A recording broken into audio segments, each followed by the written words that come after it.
Fala pessoal, sejam bem-vindos ao podcast Cara dos Esportes, preview da semana 9 da NFL, literalmente a metade da temporada, são 18 semanas de temporada regular e teremos uma grande semana pela frente, no papel, a semana do ano até agora, com grandes jogos, um grande jogo que não vai ser nem nos Estados Unidos, vai ser na Alemanha, e a gente vai passar por todas as partidas, e digo a gente, que eu tô aqui com meu amigo Caio Miari, editor do The Score.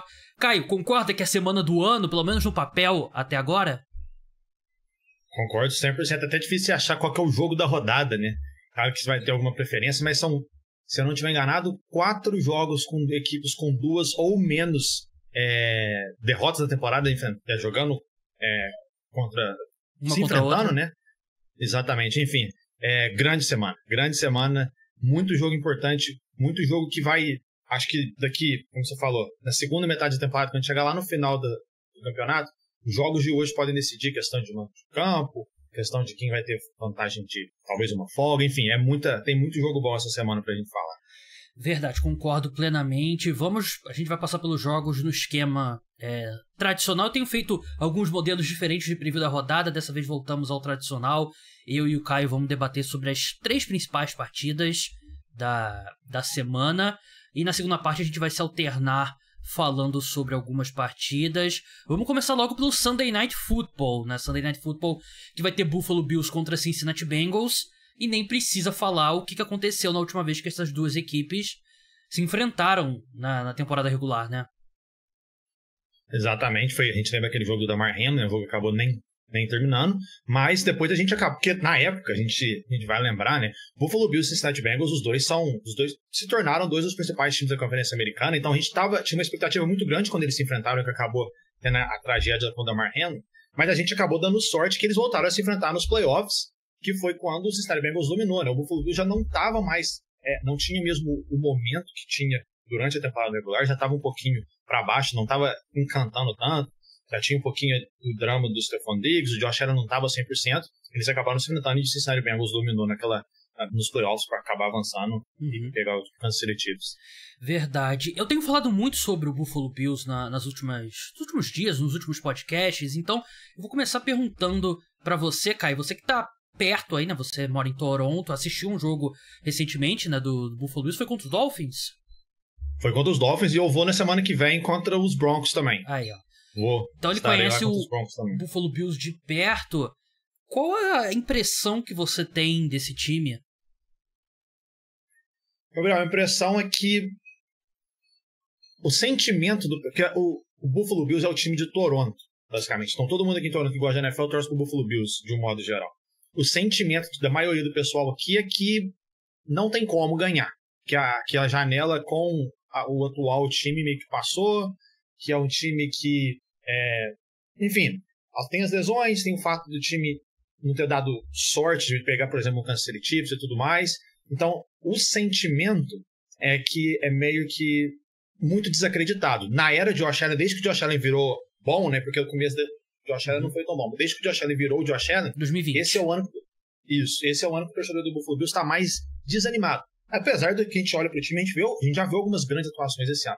A impressão que eu tenho, particularmente, eu acho que é a questão que falta muita consistência para esse time, né? Falta produzir com mais consistência dentro dos jogos e a cada semana. A gente vê o Buffalo Bills tendo muitos lampejos, mas depois tem atuações muito ruins. É um time que a profundidade do elenco dos Bills a gente já sabia que era muito questionável e o time deu o azar de ter tantas lesões importantes, então as peças de reposição não estão à altura. Enfim, tem a questão chamada de jogadas ofensivas com o Ken Dorsey, que ainda não conseguiu estar no mesmo nível do Brian Daboll, que acabou saindo para os Giants. Enfim, a impressão que eu tenho é que esse time do Buffalo Bills, na era de Josh Allen, né, desde 2020, como você destacou, é o time menos confiável. Eu diria que que Buffalo já teve, eu diria que essa é a minha impressão.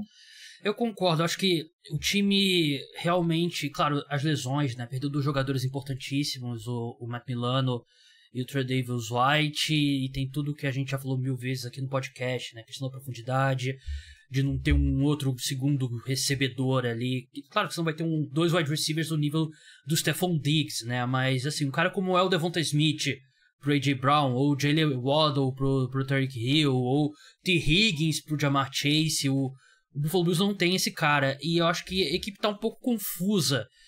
As movimentações ali na secundária mostram isso, que o time tá tentando encontrar alguma coisa. Você, em pleno 2023, você contrata o Josh Norman, que trabalhou com o Sean McDermott lá atrás, né, no Carolina Panthers, veteranaço, tava basicamente aposentado. Você contrata ele, aí você troca pelo Rasul Douglas, que eu achei que foi uma boa troca. Acho que pra um cara ali de... Terceira rodada talvez foi muito, mas eu acho que eu gostei da troca. Mas é uma troca de time desesperado. Eles receberam de volta uma escolha de quinta rodada, né? Então é meio que você desce 2 rodadas pra selecionar o Rasul Douglas, que eu acho que é um bom cara de profundidade ali pra sua secundária. E aí você tem uma escolha de primeira rodada no elenco, Kaiir Elam, que era um dos melhores cornerbacks da penúltima classe do draft, que tá sendo relacionado pras partidas, né? Acho que foram 5 ou 6 partidas esse ano que ele não foi sequer relacionado. Quando você não tem o Tre'Davious White, ainda assim, ele não é colocado pra jogar, né? Que eu acho que é bem bizarro. Eu acho que é um momento que a equipe tá um pouco confusa. Tem a questão do Sean McDermott ter assumido também a posição de coordenador defensivo, que... Eu não sei se o Getô... É porque é muito estranho os números do time, tirando a campanha, ainda são ótimos. Mas...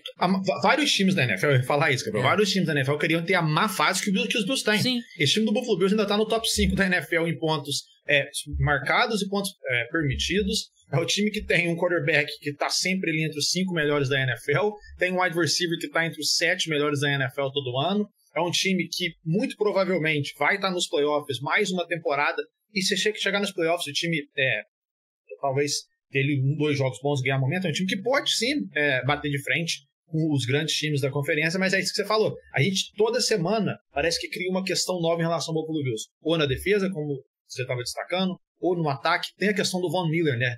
O Von Miller não está machucado, só que ele não está 100% ainda, ele ainda está naquele processo de volta. Então, o brilho defensivo dos Bills, ou eles foram perdidos por causa dos jogadores lesionados, ou eles ainda não estão na melhor forma, como é o caso do Von Miller. Concordo. E do lado do Cincinnati Bengals é outro time também que é um começo de temporada difícil, né? Teve toda a questão física envolvendo o Joe Burrow no início da temporada. Eles estão numa divisão duríssima, eles têm 4 vitórias e 3 derrotas, e ainda assim são o último colocado na AFC Norte, né? Que tem Baltimore Ravens, Pittsburgh Steelers e Cleveland Browns também. Mas eu acho que a gente tá vendo uma evolução clara do Joe Burrow, né? E ele é um quarterback que mesmo quando ele tá 100% saudável, a gente vê ele melhorando. Toda temporada ele melhora ao longo do ano, né? A gente já viu ele correndo com a bola, por exemplo, contra o San Francisco 49ers. Ele teve uma corrida de 20 jardas contra os Niners. E eu ainda desconfio muito do Zach Taylor. Eu acho que em termos de play call, você pensa nos melhores times ali da conferência, eu acho que é um time que fica abaixo, principalmente ofensivamente. Eu não gosto do play calling dos Bengals, eu acho ineficiente, eu acho pouco criativo, mas é um time que tá melhorando, parece que tá se encontrando. Como é que você vê essa evolução do Cincinnati Bengals, se é que você vê alguma evolução? Não, concordo com você 100%, eu acho que o Joe Burrow fez o primeiro jogo dele 100%, foi na semana que acabou de passar, né, contra os 49ers, e a gente viu o que é um Joe Burrow saudável, o que ele consegue fazer. Eu não sou fã do Zach Taylor, mas eu acho que na comissão dele, você vê o Lou Anarumo, que é o coordenador defensivo, talvez seja o melhor coordenador defensivo da NFL. Então eu acho que os coordenadores dos Bengals acabam ajudando e um pouquinho meio que mascarando algumas fragilidades que o Zach Taylor tem, e eu acho que até o Zach Taylor merece crédito por ter montado essa comissão técnica. Mas assim, hoje a dupla Joe Burrow e Ja'Marr Chase voltou a ser aquela dupla que a gente já estava acostumado deles, os dois estão jogando demais. O Cincinnati Bengals, desde quando começou a ganhar, né, nas vitórias seguidas, e os Bengals atual, eles não tomam conta muito bem da bola. Então, essa batalha dos turnovers é sempre importante nesse jogo mais ainda, mas eu tô com você, Gabriel. Eu acho que esse time dos Bengals, aos poucos, está evoluindo e atingindo aquele patamar que a gente já viu na era de Joe Burrow. Eu acabei de esquecer de dar um recado. Esse jogo é o Sunday Night Football. Vai ser às 22 horas, horário de Brasília, né? Porque acaba o horário de verão nos Estados Unidos. Acaba aí também no Canadá? Aqui volta isso. Então, acaba. No domingo, isso mesmo. É bom a gente ficar de olho nisso quando a gente vai marcar podcast, né? Porque é sempre aquela coisa... Agora a diferença fica 2 horas, isso. Agora a diferença fica 2 horas pra mim, no Brasil. Aí tem jogos... Os primeiros jogos da tarde São às 3. Nesse domingo tem um jogo 11h30, que a gente vai falar mais pra frente. Mas são jogos às 3, 18 horas e 22 horas seguindo em frente. O jogo, especificamente, eu acho que as duas secundárias não são bem equiparadas para lidar com o wide receiver 1 do adversário, a dos Bengals contra o Stephon Diggs e a dos Bills contra a do Ja'Marr Chase, mas eu tenho mais preocupação com a do Buffalo Bills, né, por todas essas questões de mudança que a gente falou. É uma secundária fraca e vai ter pela frente, acho que a questão principal será, obviamente, pressionar o Joe Burrow, né, porque a gente sabe que ele é um quarterback que é suscetível a pressão, ele é um cara que recebe muito sacks, então é um jogo pro Von Miller voltar a jogar bem, Caio, porque vai ter pela frente o Orlando Brown, que não tá jogando bem, ele cedeu, se eu não me engano, foram 6 ou 7 pressões contra o Nick Bosa na semana passada foi retrasado, não lembro, um jogo contra o 49ers, e... Foi semana passada, né? E eu acho que parar o Ja'Marr Chase, marcação individual, dupla na secundária, vai ser muito difícil. Mas você tem como conseguir múltiplos sacks e múltiplas pressões e tirar o ritmo desse ataque. Eu acho que é o que os Bengals precisam fazer. Seja com o Von Miller ou com o AJ Epenesa também, que vem aparecendo muito bem. Então, essa vai ser uma questão bem importante pro Buffalo Bills. Concordo. Eu lembro que a gente falava, né, que o Von Miller, talvez um dos motivos dos Bills terem dado o contrato que deu pro Von Miller 2 anos atrás, era para ele aparecer justamente nos grandes jogos, nos playoffs, num jogo desse que tem uma importância absurda na conferência. Ele não precisa nem ser aquele cara dominante, talvez ele nem consiga mais nesse estágio da carreira dominar os 4 períodos. Não, mas ele tem que aparecer não fazer a jogada crucial, forçar um turnover chave, sei lá, uma terceira descida, e como você falou, é um jogo desse que o Von Miller precisa aparecer. Assim, o momento inteiro dos Bengals, né, apesar do Buffalo Bills acabou de vencer também, teve alguns dias extras, né, para preparar, né, porque jogou no Thursday Night Football contra o Tampa Bay Buccaneers, mas assim, o Buffalo Bills tem no elenco, mesmo com as lesões, talento individual suficiente para bater de frente a frente com os Bengals, lembrando que nos playoffs, quando eles se enfrentaram, que os Bengals até ganharam com certa facilidade, a gente pode dizer, o jogo corrido do Cincinnati Bengals funcionou muito bem, mais de 5 jardas por carregada, então proteger o jogo corrido, parar o jogo corrido e conseguir chegar no Joe Burrow vão ser as duas coisas chaves que os Bills não fizeram em janeiro e precisam fazer melhor agora. E invertendo o campo, os Bengals devem ter o Trey Hendrickson, né, que se machucou contra os 49ers, mas é difícil acreditar que ele vai estar 100%.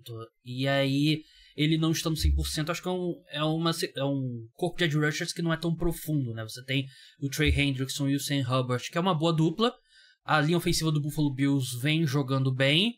E eu acho que a gente vai ver o Luan Arumo, como você bem destacou, um dos melhores, se não o melhor coordenador defensivo na NFL atualmente. Acho que a gente vai ver muito eles tenta me vencer com o Dalton Kincaid, tenta me vencer com o Gabriel Davis. A gente não vai deixar o Stephon Diggs vencer. Vai ser aquele jogo, eu apostaria que seria aquele jogo que o Stephon Diggs tem, sei lá, 8 ou 9 recepções, mas para 70, 80 jardas, né? Não vão deixar ele ter aquele estrago no fundo do campo. Caio. Só te interrompendo, Gabriel, justamente por causa disso, eu acho que a gente tem que ficar de olho no Dalton Kincaid. Ele vem do melhor jogo dele na carreira, né? Calor de primeira rodada contra os Bucks. E o grupo de linebackers dos Bengals, principalmente o Logan Wilson, eles são muito bons na cobertura de passe.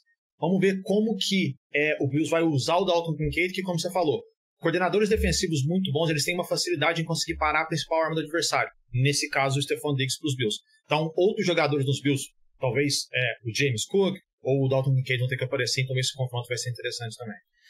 Hora do palpite, Caio. Quem você acha que vence esse jogo? Vamos de Buffalo Bills.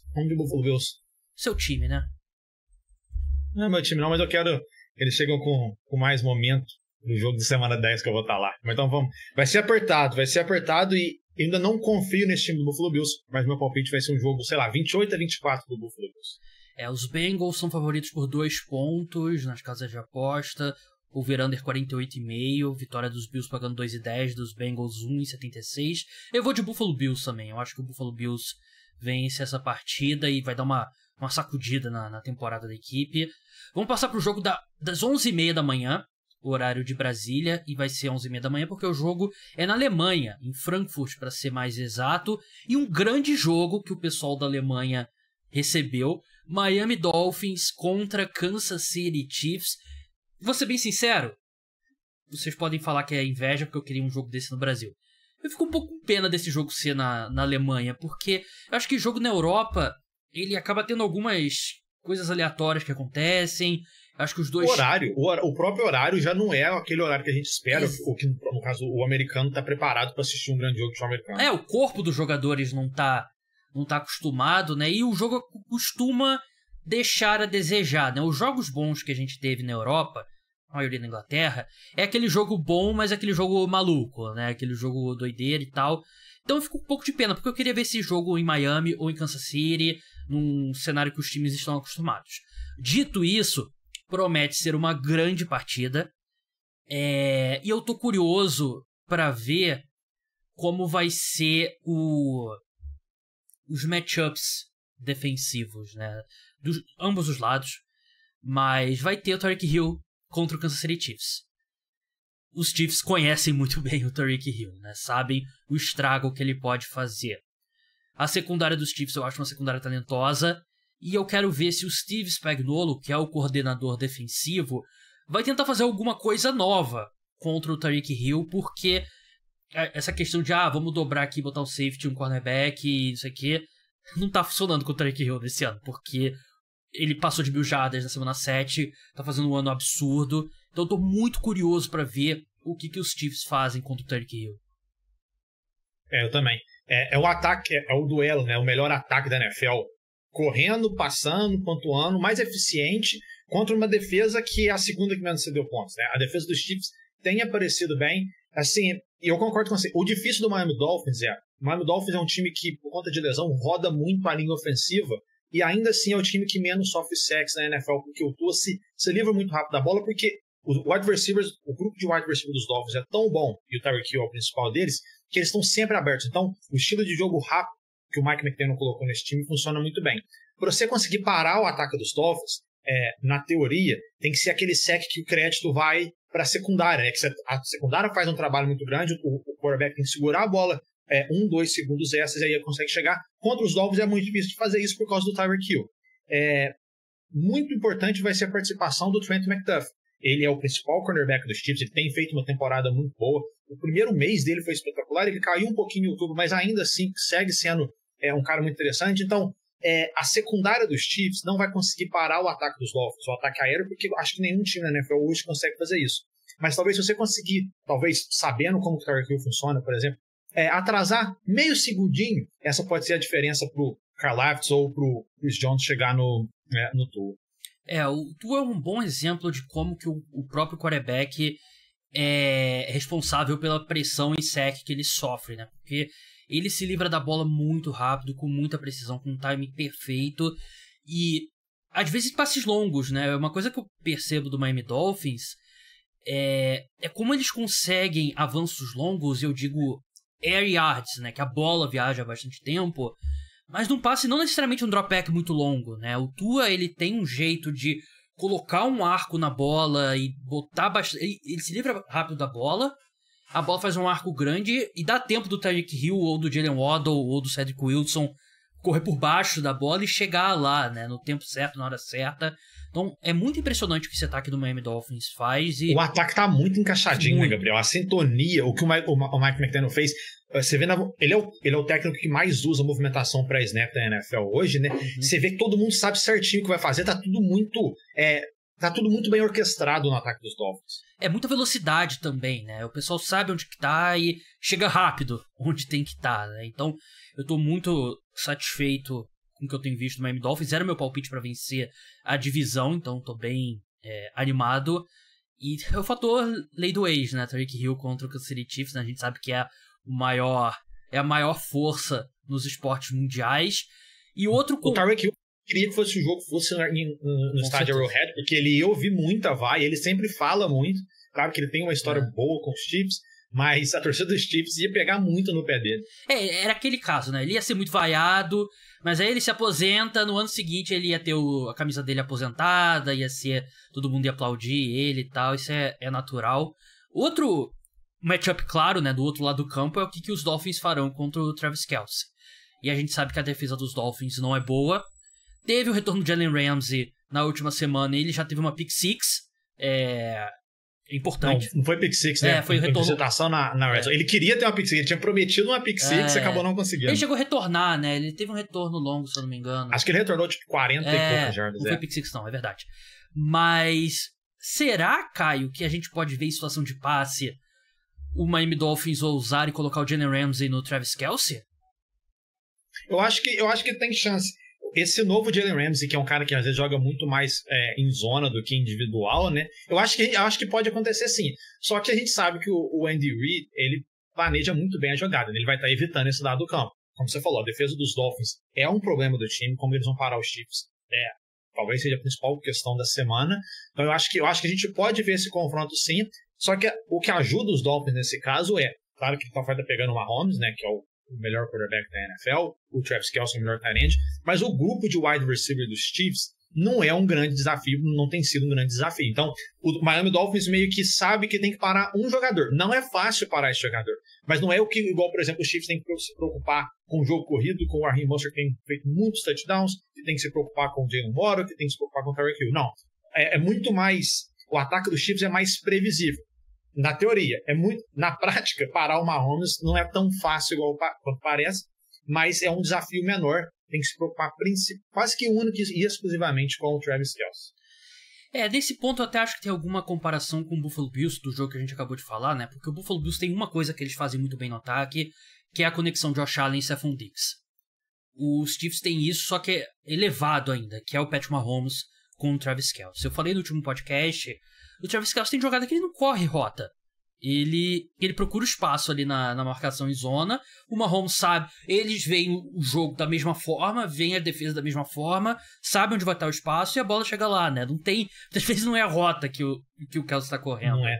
E completando o que você acabou de falar, Gabriel, até um jogo que você perguntou antes, eu estava lá, contra os Bills, os Dolphins sabiam que a principal coisa a fazer era parar o Stephon Diggs. Ele teve 6 recepções, 120 jardas e 3 touchdowns. Então o Miami Dolphins não tinha o Jalen Ramsey, é verdade. Então tem que melhorar. E até puxando o gancho que eu falei do Miami Dolphins... Eu acho que não tinha o Xavier Howard também. Talvez. Não vou lembrar, mas o time dos Dolphins não tem dúvida que ele é um time muito bom. É o melhor ataque, o ataque mais eficiente da NFL. Mas tem uma coisa no calendário dos Dolphins que meio que me incomoda, e eu acho que esse jogo dos Chiefs vale até mais do que uma vitória contra o atual campeão, que é: Dolphins tem 6 vitórias e 2 derrotas. Hoje, depois de 8 semanas, só 2 times que os Dolphins enfrentaram têm campanha positiva, né? Mais derrotas do que vitórias, e foram justamente as 2 derrotas que os Dolphins sofreram. Os Dolphins perderam para os Bills, foram destruídos pelos Bills, e perderam para o Philadelphia Eagles 2 semanas atrás, foram destruídos pelos Eagles.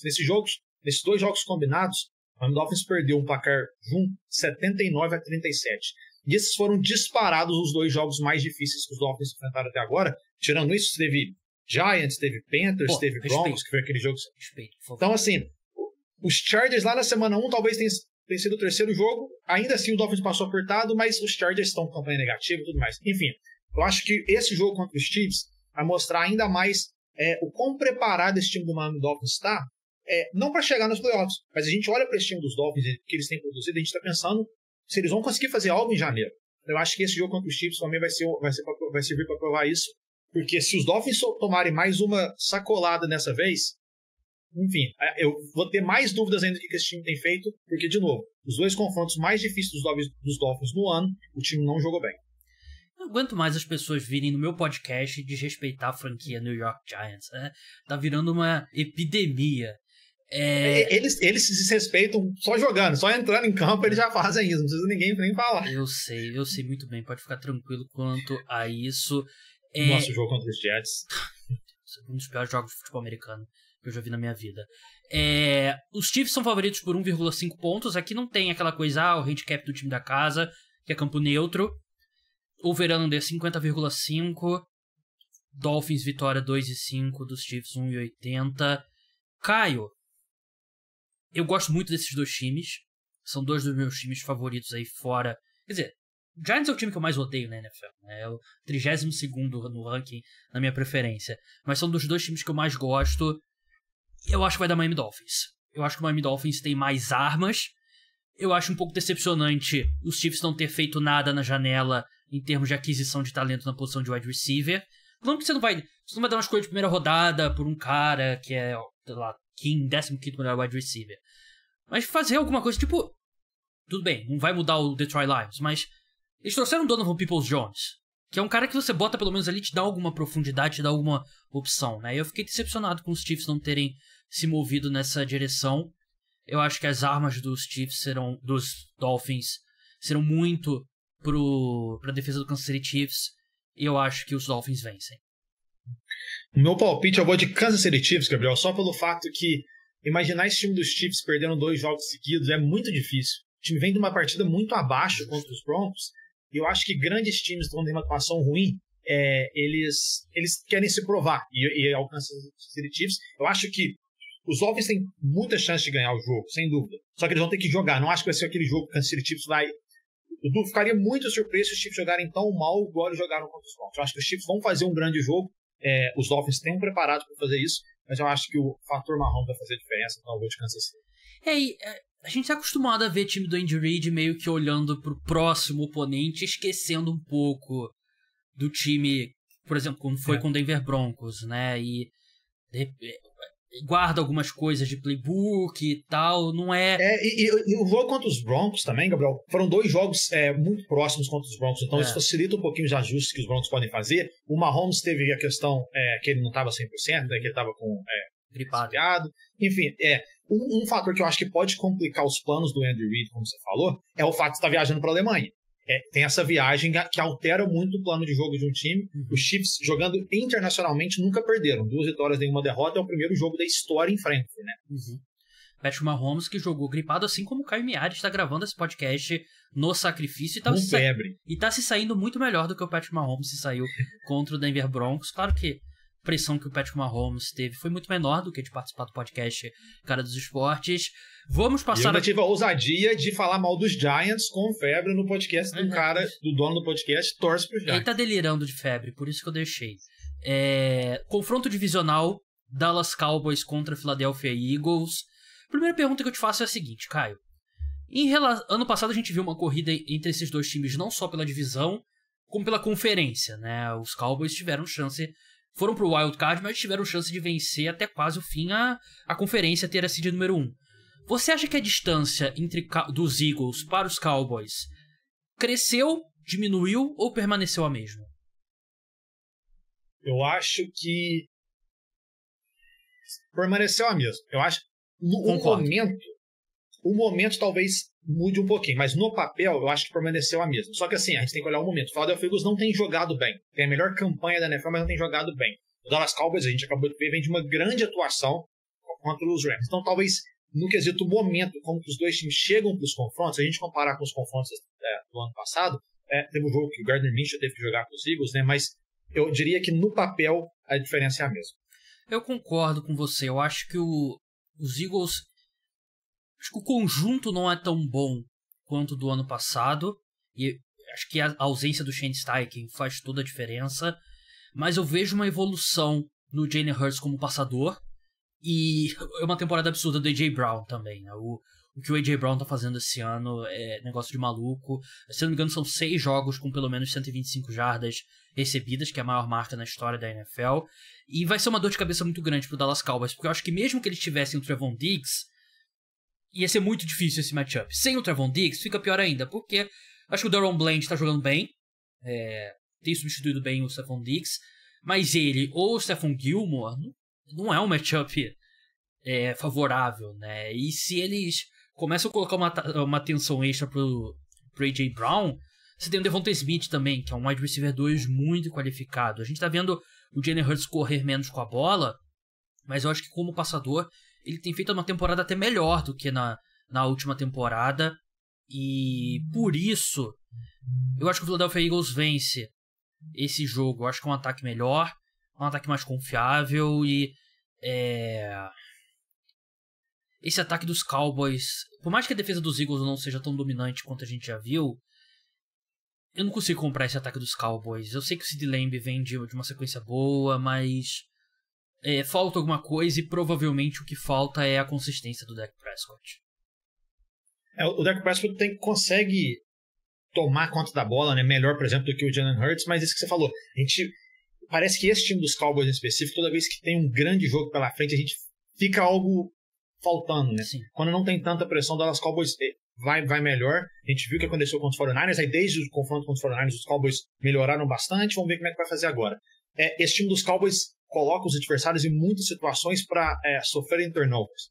E isso tem sido um problema para o ataque do Philadelphia Eagles, então acho que essa questão para o Jalen Hurts, tudo que está ao redor dele vai ser muito interessante. Você falou, né? O CeeDee Lamb vem de um grande jogo, talvez o melhor jogo da carreira dele contra os Rams. O Bland talvez é o cornerback que tem o melhor momento da NFL atualmente, né, com 3 interceptações do ano, 3 retornados para touchdown no caso. O A.J. Brown, um dos principais wide receivers da NFL, fazendo história a cada semana. É um grande jogo. Eu vou, pela questão só dos turnovers, eu vou no Philadelphia Eagles. Eu vou apostar no Dallas Cowboys. Eu ainda não confio no Philadelphia Eagles, Gabriel.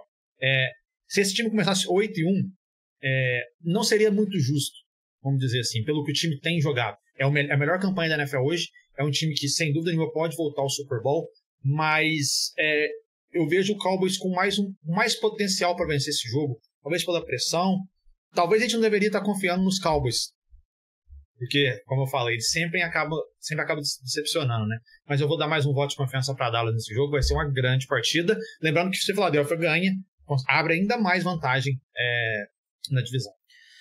Os Eagles têm 7 vitórias e 1 derrota, os Cowboys têm 5 vitórias e 2 derrotas. Se os Eagles vão para 8-1 e deixam os Cowboys 5-3, a divisão tá basicamente encaminhada, né? É difícil. Basicamente acabou. É muito difícil você tirar uma diferença de 3 vitórias, tirando uma lesão do Jalen Hurts. Daqui em diante, o podcast Cara dos Esportes segue exclusivo para apoiadores. Se você quer ter acesso ao preview da rodada completo toda semana, o podcast de sexta-feira falando sobre o Thursday Night Football, aos meus textos que eu envio na newsletter, se torne apoiador. Link tá na descrição, tem desconto para assinar plano de 6 meses ou 1 ano por Pix, você pode assinar mensalmente também por PicPay, então não deixe de apoiar o podcast Cara dos Esportes.